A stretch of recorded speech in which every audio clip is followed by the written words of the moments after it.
नमस्कार दोस्तों, मुजफ्फरनगर के कस्बा सिसोली में आज कश्यप समाज की बड़ी महापंचायत का आयोजन किया गया। समाज से जुड़े मुद्दों पर चर्चा हुई और भारतीय जनता पार्टी के बड़े नेता जिन्होंने लोकसभा चुनाव से ठीक पहले भारतीय जनता पार्टी का दामन थामा था, उससे पहले कांग्रेस में थे, आज विद्रोह का ऐलान कर दिया कि भाई समाज के हितों को लेकर अब सड़कों पर आंदोलन होगा। और कहते यहाँ तक भी दिया, अब योगी जी की छाती पर चढ़ के समाज के हक की आवाज़ उठाई जाएगी। तो देवेंद्र जी, बड़ा गर्मा गर्म भाषण रहा आज, पार्टी से विद्रोह का ऐलान कर दिया आपने। पार्टी का विद्रोह नहीं, एक बात देखो, आज ये समाज किस स्थिति में है। हम लोग बहुत दुखी हैं जब जाते हैं 50-50 के गज घर में 10-10 लोग रह रहे हैं, खाने को रोटी नहीं है, बच्चों को फीस नहीं है कि अच्छे स्कूल में भेज दे। ऐसी राजनीति करने का हमें कोई फायदा नहीं है अगर हम अपने समाज की बात ना उठा सकें। तो योगी जी ने ही तो राघवेंद्र कमेटी बनाई थी, हम कौन सा गलत कह रहे हैं। मोदी जी ने रोहिणी कमीशन बनाया तो उसको लागू कर दें। आज पंचायत चुनाव आने वाले हैं, उससे पहले राघवेंद्र कमेटी की रिपोर्ट लागू करी जाए, नहीं तो बहुत बड़ा आंदोलन इस मुजफ्फरनगर से शुरू होकर पूरे प्रदेश में जाएगा। हमें परवाह नहीं है कि आप विद्रोह माने इसको, ये विद्रोह नहीं, मेरे समाज की मांग है। अगर हम राजनीति कर रहे हैं, अपने समाज का प्रतिनिधित्व कर रहे हैं, तो समाज से जो बातें आ रही हैं, आज हम जब जाते हैं देखते हैं 2 टाइम का खाना नहीं है, बच्चों को फीस नहीं है, अच्छे स्कूल में भेज दे, तो 27% आरक्षण है।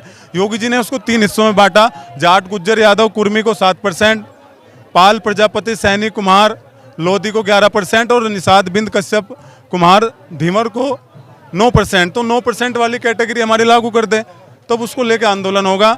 ये जब घर में अगर किसी को हिस्सा ना मिल रहा हो, बाप से बेटा विद्रोह करता है, तो हम लोगों को विद्रोह करना पड़ेगा। समाज की मांग है, हम जरूरी नहीं है पार्टी हमारे लिए महत्वपूर्ण नहीं है, हमारे लिए हमारा समाज महत्वपूर्ण है। जो समाज की मांग नहीं पूरी होगी तो अब सड़कों पे आंदोलन होगा और सरकार के खिलाफ होगा। कुछ दूसरी जातियों का आपने नाम लिया, जाट, गुज्जर, यादव, कहा कि भाई ये समाज का हक छीन रहे हैं ओबीसी आरक्षण। बिल्कुल छीन रहे हैं, ये मैं नहीं कह रहा, राघवेंद्र कमेटी की रिपोर्ट कह रही है। जस्टिस राघवेंद्र कमेटी की रिपोर्ट में कहा गया है कि जाट, गुज्जर, यादव पूरा आरक्षण ले रहा है, तो ये हम नहीं कह रहे हैं। तो इन जातियों को अलग किया जाए और हमारा आरक्षण अलग किया जाए।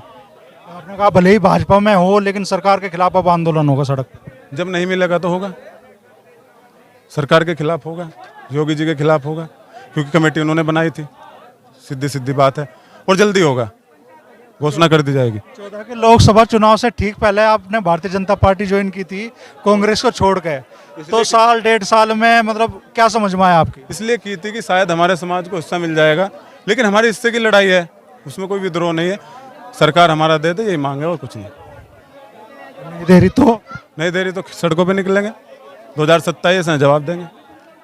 ये तो आज समाज का वो है पटका आपके गले में, लेकिन ऐसा ही पटका 2024 के है ना, 2024 के लोकसभा चुनाव से पहले आपके गले में पड़ा था। ठीक है, हमें भाजपा में जाना चाहिए। अब समाज की मांग है कि आप मुद्दा उठाओ, 15 महीने हो गए, मुद्दा पूरा नहीं हुआ। तो जब समाज मांग कर रहा है तो हम समाज से बाहर नहीं जा सकते। पार्टी बाद में है, समाज पहले है।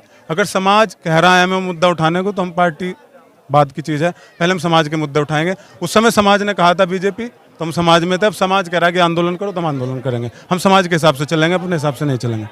पार्टी छोड़ने के लिए तैयार? अगर नहीं देगी तो जो समाज निर्णय लेगा, मैं नहीं निर्णय लूँगा, समाज कहेगा तो छोड़ भी देंगे। बड़ा ऐलान आज इस महापंचायत के मन से देवेंद्र कश्यप जी ने कर दिया, समाज के हितों को लेकर आंदोलन का। और वो कह रहे हैं कि भाई समाज पहले है, पार्टी बाद में है। अगर समाज की बात पार्टी नहीं सुनेगी तो फिर अगला फैसला जो भी समाज